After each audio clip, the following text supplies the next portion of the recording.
Setelah ibadah ada tipe-tipe. Itu sudah. Atau ada yang kerja jemaat, bangun gereja, tapi ada juga 25 liter.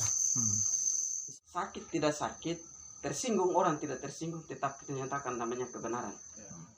Ketika kebenaran itu disampaikan kepada kita, apakah kita makan sendiri atau kita harus berbagi?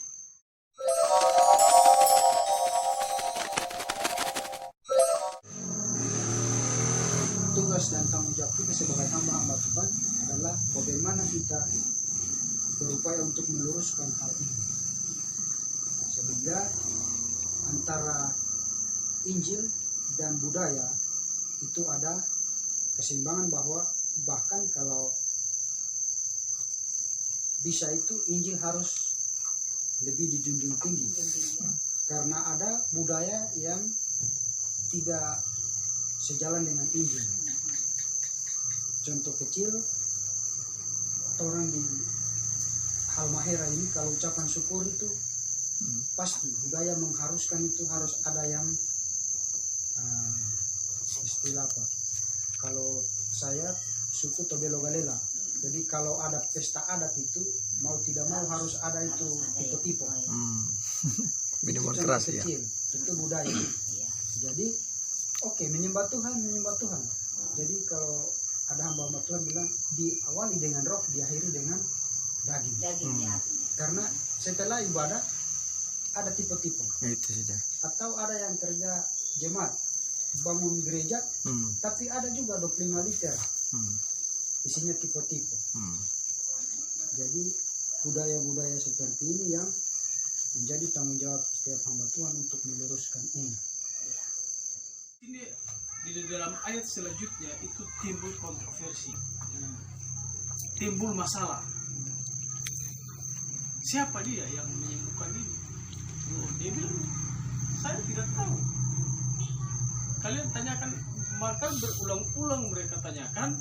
Dan di sini sebagai tanggung jawab kita bahwa firman Tuhan ini kita harus sampaikan.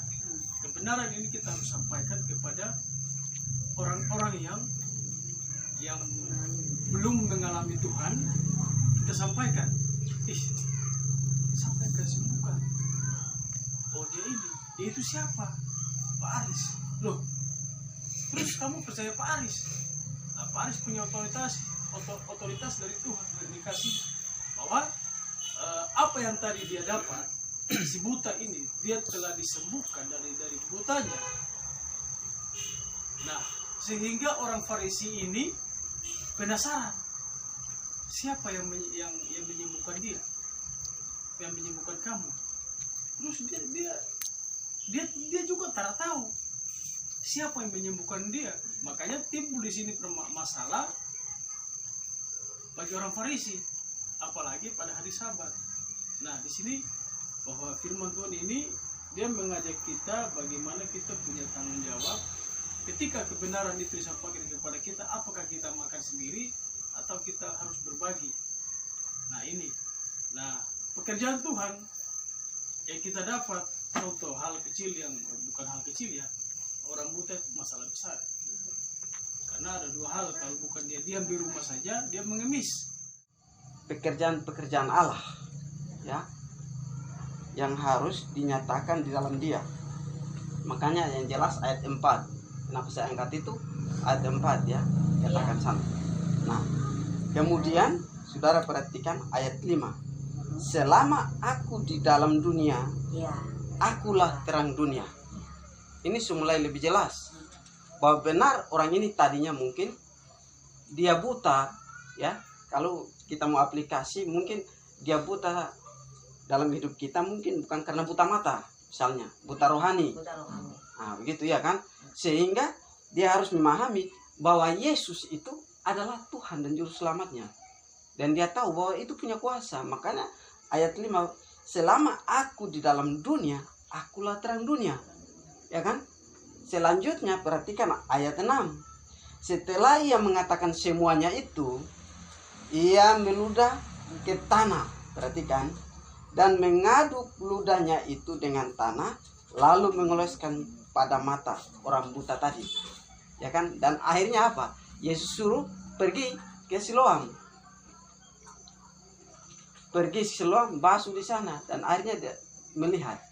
Banyak orang bingung bertanya kepada dia, ya kan, siapa yang menyembuhkan? Begitu. Berarti ini makanya saya bilang tadi, ini adalah kalau sama dengan manusia biasa, Yesus sengaja supaya dia memperlihatkan kuasanya itu, begitu, ya kan? Jadi tadi sudah disinggung juga Ampi, kadang di gereja memang sebagai orang percaya, kalau saya sedikit tambah tadi sudah diangkat Bapak Rahmati bahwa tentang budaya tadi itu orang sering lebih ini ke budaya, ya kan, di situ.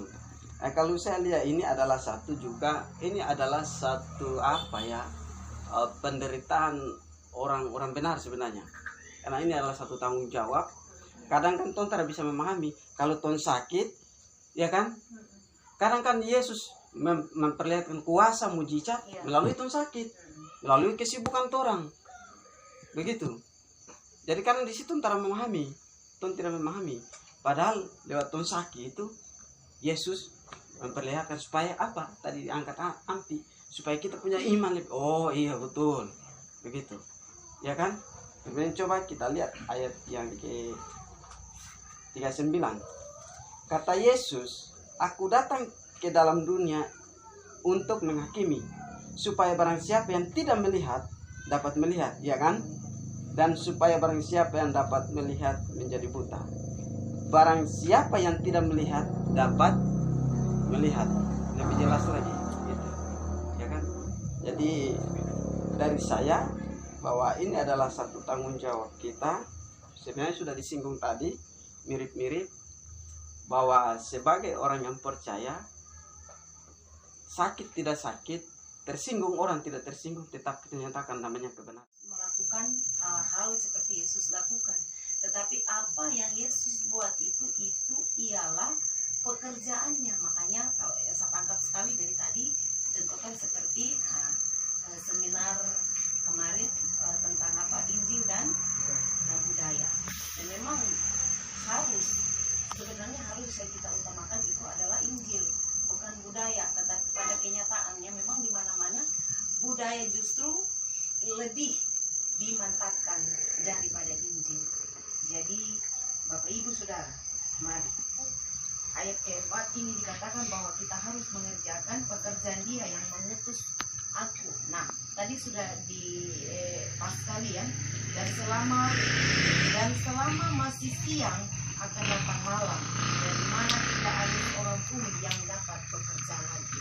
Jadi selagi waktu yang Tuhan kasih, hari siang, hari yang masih terang, hari yang orang masih mau bekerja, waktu Tuhan sediakan untuk kita, khususnya hamba-hamba Tuhan, mari tolong kerjakan supaya datangnya malam atau gelap, terus selesai mengerjakan tugas tanggung jawab, berarti sudah selesai, kita sudah ada bersama dengan Tuhan, ya.